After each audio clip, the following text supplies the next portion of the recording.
اللي لازم تعرفه اسمعوا هذا اللي سبب مشاكلنا في الحياة وسبب مشاكلنا مع الناس هو شيء واحد، ذكر الله في القرآن في 123 موضع اللي هو الخوف. قال تعالى: وإن خفتم ألا تعدلوا وإن خفتم ألا تقسطوا وإن امرأة خافت من بعلها نشوزا أو إعراضا واللاتي تخافون نشوزهن وإما تخافن من قوم خيانة وإن خفتم عيلة فسوف يغنيكم الله من فضله. وكثير من الآيات في القرآن اللي تتكلم على توقع الأمر والخوف منه قبل حدوثه. ما شاء الله. وأكثر ما ذكر الخوف في القرآن ذكر مقرونا بلاء الناهية أو لاء النفي، لأن أي خوف ليس بخوف من الله عز وجل هو من الشيطان. إنما ذلكم الشيطان يخوف أولياءه. الله عز وجل في أغلب مواضع القرآن التي كان يخاطب فيها المؤمنين أو يخاطب فيها الأنبياء ويعلم الخوف منهم من أمور حاصلة في الدنيا، وهي طبيعة الإنسان، لأن الإنسان خلق هلوعا إذا مسه الشر جزوعا وإذا مسه الخير منوعا، والجزع ومرتبتان من الخوف، فهي طبيعة الإنسان. ولكن الإنسان مراتب: الكافر والمشرك والمسلم والمؤمن. قال تعالى: إن الذين قالوا ربنا الله ثم استقاموا تتنزل عليهم الملائكة ألا تخافوا ولا تحزنوا. لما ألقى سيدنا موسى عصاه ورآها حية تسعى وخاف منها قال الله عز وجل: خذها ولا تخف. وفي موضع آخر: أقبل ولا تخف إني لا يخاف لدي المرسلون. ولما خاف سيدنا موسى وهارون عليهما السلام من فرعون قال: ربنا إنا نخاف أن يفرط علينا أو أن يطغى قال: لا تخافا إنني معكما أسمع وأرى.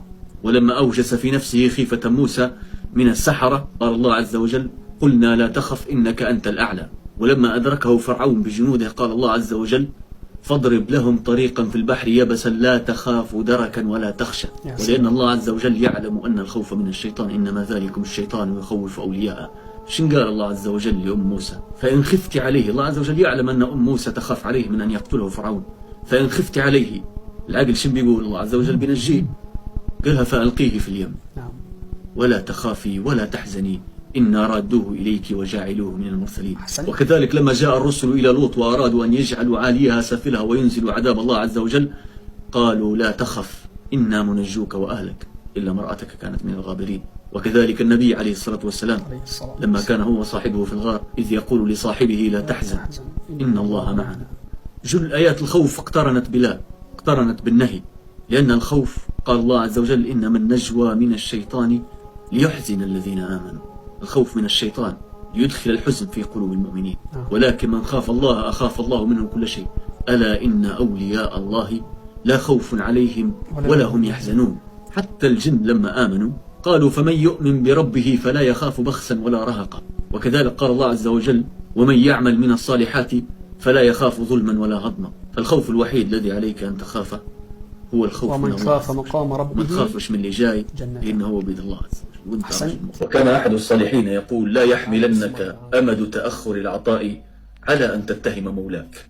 وحقيقة تأخر العطاء عنك ليس لأن الله عز وجل قد أخره عنك، بل ذلك طول الأمل وقسوة القلب عندك وحب الدنيا. فإن أردت أن يعجل الله لك العطاء ويستجيب لك الدعاء ولا يؤخره عنك، قال أحد الصالحين: من استعد للآخرة قصر به المسير وقرب إليه البعيد. تطوى لك الدنيا طيب، فمن أحب لقاء الله أحب الله لقاءه. لأنه إن طال بك الأمد وظننت أن الموت بعيد والآخرة بعيدة والدنيا طويلة فقد هلكت. وما أهلك اليهود من قبلنا إلا طول الأمل. قال الله تبارك وتعالى: ولتجدنهم أحرص الناس على حياة ومن الذين أشركوا يود أحدهم لو يعمر 1000 سنة وما هو بمزحزحه عن العذاب أن يعمر. وفي آية أخرى قال: ذرهم يأكلوا ويتمتعوا ويلههم الأمل فسوف يعلمون. وقد قال أحد الصالحين أيضا: ما أطال رجل الأمل إلا وقد أساء العمل. وعن سيدنا علي رضي الله عنه عندما خطب في الناس قائلا: أيها الناس، إن أخوف ما أخاف عليكم طول الأمل واتباع الهوى، فإن اليوم عمل بلا حساب وغدا حساب بلا عمل. وقد ورد عن ابن كثير في كتاب البداية والنهاية أن لقمان الحكيم كان يقول لابنه: يا بني، إنك مذ نزلت إلى الدنيا استدبرتها وضعتها خلف ظهرك واستقبلت الآخرة، فدار أنت إليها تسير أقرب من دار أنت عنها ترتحل أو تباعد. فإن أردت أن تطوى لك الدنيا طيا ويعجل الله لك فيها بالحسنة ويحب الله لقاءك فأحب لقاءه، وكن كما كان النبي عليه الصلاة والسلام يقول: ما لي وللدنيا، ما أنا في الدنيا إلا كراكب استظل تحت شجرة ثم تركها وارتحل. فعليك بقصر الأمل، فإن قصر الأمل يورث كره الدنيا والإعراض عنها، فإن أعرضت عنها أقبلت إليك. وعلى فكرة هذه قاعدة عامة في كل شيء في الدنيا، أي شيء تعرض عنه يقبل إليك إلا الله عز وجل. إذا أعرضت عنه ومن أعرض عن ذكري فإن له معيشة ضنكا، ولكن إن أقبلت إليه أقبل إليك. فلا تطل الأمل في الدنيا ولا تعجل على الله في استجابة الدعاء، فإن النبي عليه الصلاة والسلام قال: يستجاب لأحدكم ما لم يعجل، يقول دعوت ولم يستجب لي. وكان أحد الصالحين يقول: إذا أردت أن تعرف نفسك من أهل الدنيا أو من أهل الآخرة فانظر في حال نفسك إذا دخل عليك رجلان، أحدهم أعطى لك هدية والآخر أخذ منك، فإن فرحت بمن أعطى لك فإنك من أهل الدنيا، وإن فرحت بمن أخذ منك فإنك من أهل الآخرة. وإن كنت تسأل عن كيف تجمع بين قصر الأمل وعدم اليأس والقنوط من رحمة الله تعالى، فقد ورد عن عبد الله بن عمر رضي الله عنه مثل مشهور وكلمة مشهورة، أنه قال: اعمل لآخرتك كأنك تموت غدا، واعمل لدنياك كأنك تعيش أبدا، فاستعدوا لتستمدوا، استعدوا لزاد الآخرة، وتزودوا من الدنيا فإن خير الزاد التقوى، ولا تجعل الدنيا تشغلك عن جمع زادك لميعادك. فحتلقى نفسك يوم في طاعة ويوم في معصية. حسيت انك انت منافق من بين الناس، لانك يوم مع هؤلاء ويوم مع هؤلاء. ولكن يا صديقي هذا الإحساس غير صحيح، هذا الإحساس من الشيطان ليحزن الذين آمنوا. وأنت لست منافق لأن الإنسان جبل على الخطأ، كما قال صلى الله عليه وسلم: كل ابن آدم خطاء وخير الخطائين التوابون. وإحساسك هذا في حد ذاته دليل على إيمانك. الله عز وجل عندما ذكر عباده الذين اصطفاهم في القرآن وورثهم الكتاب ذكر 3 أصناف. قال تعالى: ثم أورثنا الكتاب الذين اصطفينا. اصطفى الله عز وجل، اصطفاها من بين الخلائق كلها. ثم أورثنا الكتاب الذين اصطفينا من عبادنا، فمنهم ظالم لنفسه ومنهم مقتصد ومنهم سابق بالخيرات بإذن الله، ذلك هو الفضل الكبير. فنحن في الأعمال والإيمان ننتقل بين هذه المراتب، منهم ظالم لنفسه ومنهم مقتصد ومنهم سابق بالخيرات. وهذا ليس من النفاق في شيء، كما قال النبي عليه الصلاة والسلام لحنظلة عندما أتاه هو وسيدنا أبو بكر، وحنظلة هو كاتب من كتاب النبي عليه الصلاة والسلام، عندما أتاه هو وسيدنا أبو بكر رضي الله عنهما قال: يا رسول الله نافق حنظلة. قال النبي عليه الصلاة والسلام: وما ذاك يا حنظلة؟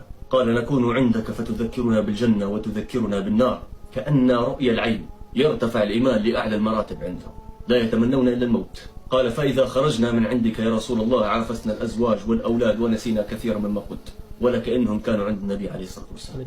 فرد عليه النبي عليه الصلاة والسلام يطمئنه، قال: والذي نفسي بيده لو أنكم تدومون على ما تكونون عليه عندي وفي الذكر لصافحتكم الملائكة في فرشكم وفي طرقاتكم، ولكن يا حنظلة ساعة وساعة، ساعة وساعة، ساعة وساعة، وأعادها 3 مرات عليه الصلاة والسلام. فخلي عنك وساوس الشيطان، واعلم بأن الطاعة والمعصية بما تورثه في قلبك وبما تتركه في قلبك، لأن الله عز وجل لا ينظر إلى صوركم بل ينظر إلى قلوبكم. فلربما فتح لك باب العمل ولم يفتح لك باب القبول، ولربما فتح لك باب المعصية لتكون سببا للرجوع وللوصول. ولا تأخذ كلامي هذا من باب إباحة المعصية، ولكن خذه من باب تعظيم رحمة الله عز وجل، فرحمته أعظم من ذنب. شوفوا أول تعليق مشان تتابعوا عليه يا جماعة. ولكننا نستتر، ولكن احذر طول الأمد وجمود العين وقسوة القلب والحرص على الدنيا، فإنها علامات الشقاء، كما قال النبي عليه الصلاة والسلام. فإذا أردت اجتنابها